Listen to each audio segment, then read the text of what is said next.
Hello friends, খুব সুন্দর একটা রেসিপি নিয়ে চলে এসেছি। স্পেশালি মার হাতের কাঁচকলা আলু দিয়ে শটপুটি মাছ ও মাছের ডিমের রেসিপি। আপনারা স্টেপ টু স্টেপ ফলো করুন, দেখতে থাকুন পুরো ভিডিওটা। ফার্স্টে তোমার ডিমটা, শটপুটি মাছের ডিমটা নুন হলুদ দিয়ে কড়াইতে ছেড়ে দেওয়া হলো। দেখুন, মাছটাকে ভালো করে লাল লাল করে ভাজতে হবে। আর মা এটা ফার্স্ট টাইম ভিডিও, আপনারা বেশি বেশি করে ফলো, লাইক এবং কমেন্ট করে দেবেন যারা যারা মাকে বেশি ভালোবাসেন।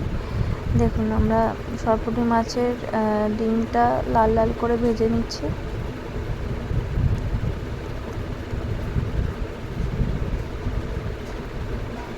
দেখুন, আমাদের মাছটা আগেই ভাজা হয়ে গিয়েছে, ডিমটা ভাজা বাকি আছে। দেখুন, মাছের ডিমটা ভাজা হয়ে গিয়েছে, এটা নামিয়ে দিচ্ছি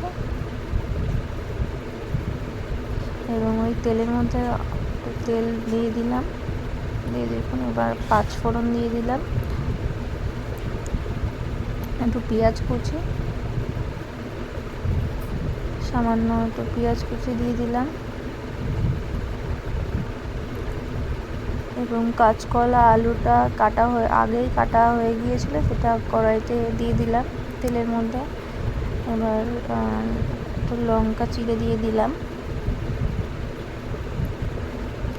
এখানে দেখুন, আমরা অর্ধেক টমেটো ইউজ করেছি,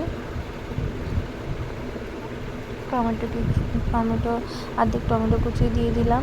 এবার স্বাদ মতন নুন দিয়ে দিলাম এবং পরিমাণ মতন হলুদ দিয়ে দিলাম। দেখুন, এটাকে ভালো করে কষিয়ে নিতে হবে। নাড়াচাড়া দিয়ে দিলাম। এবার দেখুন, কাঁচা লঙ্কা, শুকনো লঙ্কা এবং তোমার এর মধ্যে দুটো লঙ্কায় মিক্স করে দেওয়া হয়েছে, কাঁচা শুকনো লঙ্কা, আদা রসুন জিরে বাটা মিক্স। এটা কষিয়ে নিচ্ছি ভালো করে।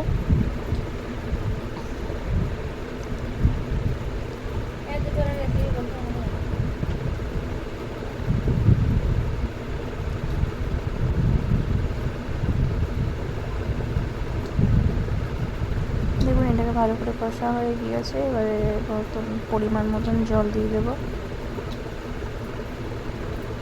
দেখুন, কালারটা ভালো, সুন্দর কালার এসছে। দেখুন, এরকম পরিমাণ মতন জল দিয়ে দেওয়া হচ্ছে।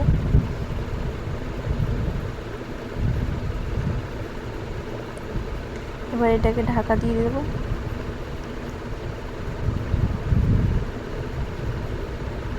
দেখুন, এটা প্রায় সিদ্ধ হয়ে গিয়েছে। এবার আস্তে আস্তে তোমার মাছের ডিম, শটপুটি মাছের ডিম এবং মাছটা দিয়ে দেবো এবং ঝোলের মধ্যে।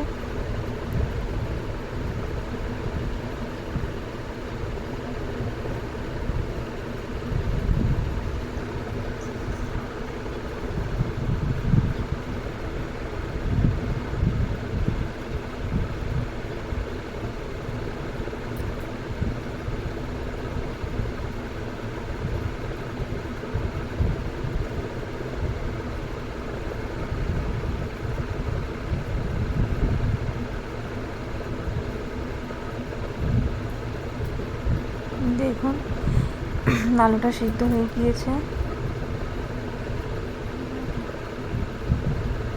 তরকারিটা খুব সুস্বাদু হয়েছে। আপনারা এই রেসিপিটা একবার ট্রাই করবেন, খুব সুন্দর ভালো স্বাদ হয়েছে। এবং কমেন্ট, লাইক, সাবস্ক্রাইব করে দেবেন। টাটা।